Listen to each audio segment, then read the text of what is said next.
when we serve in the military, we are service members. We don't necessarily think about it like that, but like we are in service to others. Is the United States gets to have the quality of life and everything else.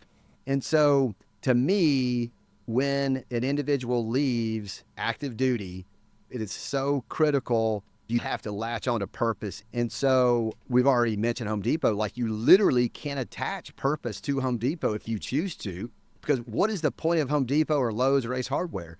Is you're in service basically to the do-it-yourself homeowner who's fixing up their house. And so that's one of the purposes, is providing those skills, tools, building materials in order to help someone have a quality home. And I don't care if you call it mind games, but play the mind games on yourself and say, I am serving. I'm not just here for an hourly wage or a salary or anything else. I'm actually here for the reward that people get from having a cool landscape backyard, and they bought all their stuff from Home Depot, and get fired up about it. You can basically do this mapping. What higher calling are you serving? In every single business,